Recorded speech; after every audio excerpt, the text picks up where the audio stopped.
हरि बोल भक्तों, हरे कृष्ण, राधे राधे। ओम नमो भगवते वासुदेवाय नमः। पुरुषोत्तम मास महात्म्य कथा श्रृंखला के 90वें अध्याय में आप सभी का हृदय से स्वागत है।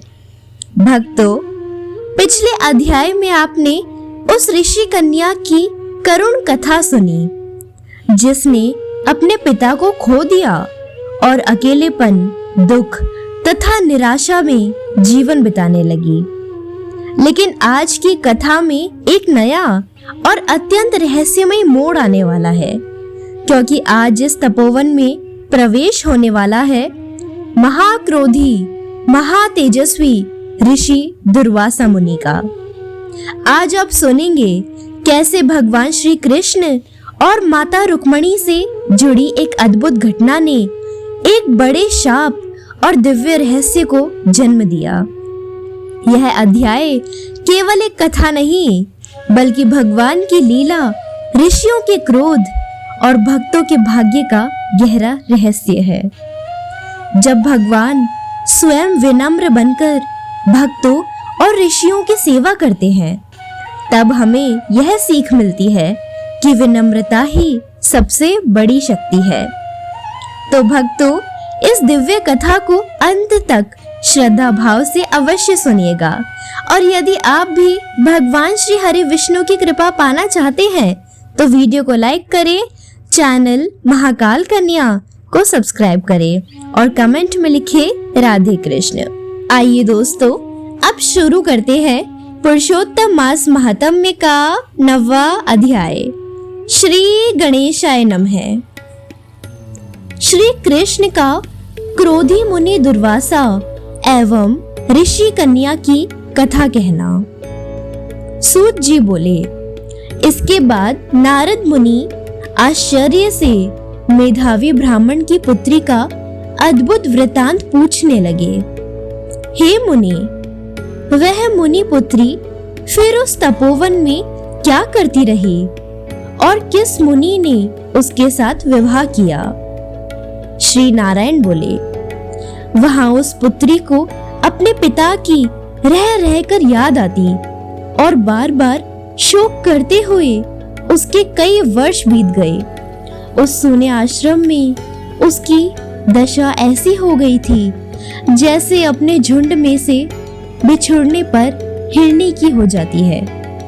नेत्रों से आंसू बहते रहते थे, हृदय जलता रहता था और आहें भरती रहती थी। जैसे पिटारी में बंद सर्पिणी रहती हो, वैसी ही वह आश्रम में रहती थी और अपने दुख के पार की अवधि न देखती हुई चिंतातुर रहती थी।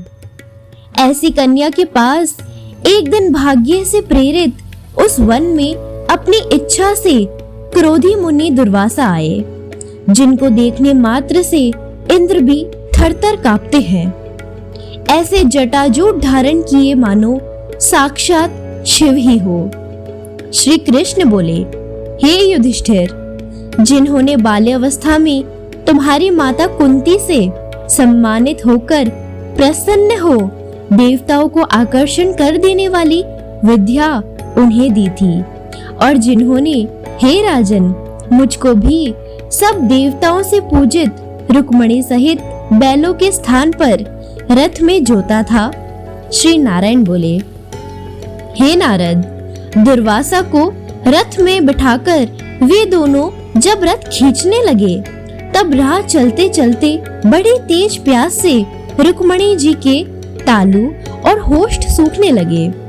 जब जल पीने की इच्छा से रुक्मणी जी ने मुझे इशारा किया, तब कंधे पर रथ का जुआ रखे हुए चलते चलते मैंने अपने पैर के अग्रभाग से धरती को दबाकर भोगवती नदी को प्रकट किया, जिससे वह नदी ऊपर बहने लगी।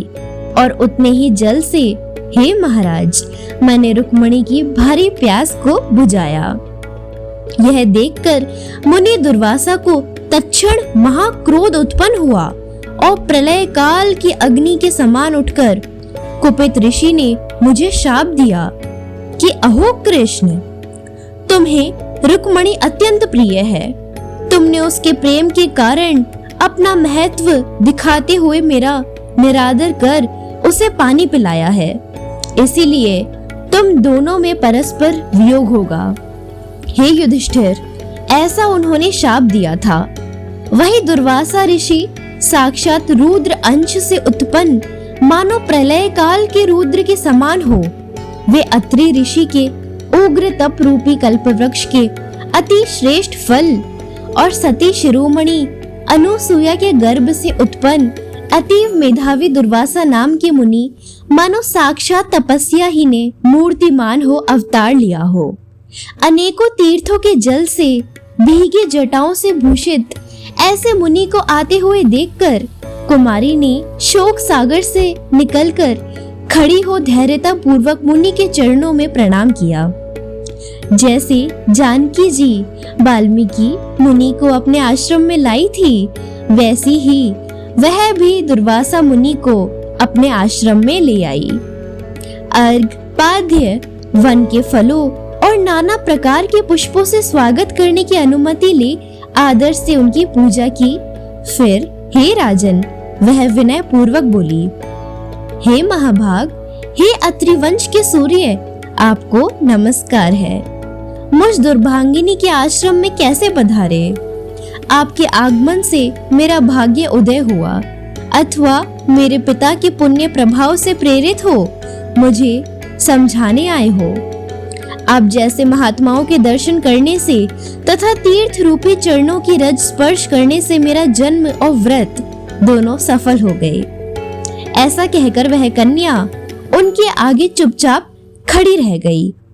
तब शिव के अंश से उत्पन्न दुर्वासा मुनि कुछ हंसकर बोले, हे पुत्री, साधु साधु, तूने अपने पितृकुल का उद्धार कर दिया। यह मेधा ऋषि के श्रेष्ठ तप का ही फल है जो तुम जैसी कन्या का जन्म हुआ।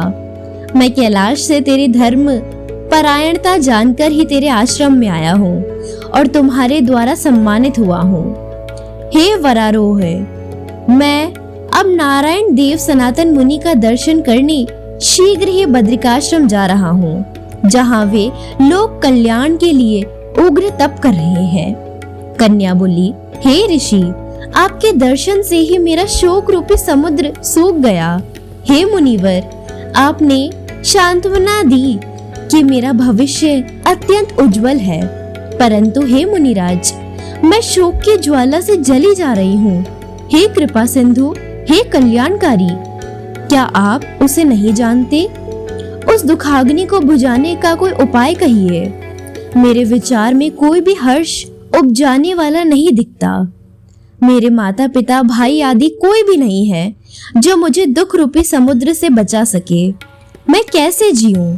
जिधर देखती हूँ उधर ही मुझे सूना ही सूना दिखता है। हे तपोनिधे, शीघ्र ही मेरे दुख के निवारण का कोई उपाय कीजिए। कोई भी मुझसे विवाह करने के लिए तैयार नहीं होता। यदि समय पर विवाह नहीं हुआ तो मैं धर्म भ्रष्ट हो जाऊंगी। इसका मुझे महाभय है। इसी कारण न रात को निद्रा आती है और न भोजन में रुचि होती है। हे ब्राह्मण, अब मैं मृत्यु चाहती हूँ, बस यही मेरा निश्चय है। ऐसा कह वे रोती हुई मौन हो गई। तब दुर्वासा उसके दुख का उपाय विचारने लगे। श्री नारायण बोले, इस प्रकार मुनि कन्या के वचन सुन उसका अभिप्राय समझकर दुर्वासा मुनि उसके कल्याण का विचार कर अत्यंत कृपा की दृष्टि से उसकी ओर देखकर हितकारी वचन बोले। इति 9वां अध्याय समाप्तम। दोस्तों, इसी के साथ पुरुषोत्तम मास महात्म्य का अध्याय 9 यही समाप्त होता है। आज के इस रहस्यमयी और भावुक अध्याय से हमें यह सीख मिलती है कि भगवान चाहे स्वयं सर्वशक्तिमान क्यों ना हो, फिर भी वे अपने भक्तों और ऋषियों के सामने सदैव विनम्र बने रहते हैं। भगवान श्री कृष्ण ने स्वयं रथ खींचा, रुक्मणी जी की प्यास बुझाने के लिए धरती से दिव्य नदी प्रकट कर दी, लेकिन फिर भी उन्हें ऋषि दुर्वासा के क्रोध और शाप का सामना करना पड़ा। यही भगवान की लीला है भक्तों, जहाँ पर घटना के पीछे कोई गहरा आध्यात्मिक रहस्य छिपा होता है। इस अध्याय का सबसे बड़ा संदेश यही है कि मनुष्य को कभी भी अहंकार नहीं करना चाहिए, क्योंकि भगवान को भी विनम्रता प्रिय है और ऋषियों का सम्मान सदा करना चाहिए। दोस्तों, अब अगले अध्याय में यह कथा और भी अद्भुत होने वाली है, जहाँ दुर्वासा मुनि उस ऋषि कन्या को एक गुप्त और चमत्कारी उपाय बताने वाले हैं जो उसके जीवन को पूरी तरह बदल देगा। तो अगले अध्याय को बिल्कुल मिस मत कीजिएगा। वीडियो को लाइक करें, शेयर करें और चैनल महाकाल कन्या को सब्सक्राइब अवश्य करें। जय श्री कृष्ण। मिलते हैं अगले अध्याय में। राधे राधे। ओम नमो भगवते वासुदेवाय नमः।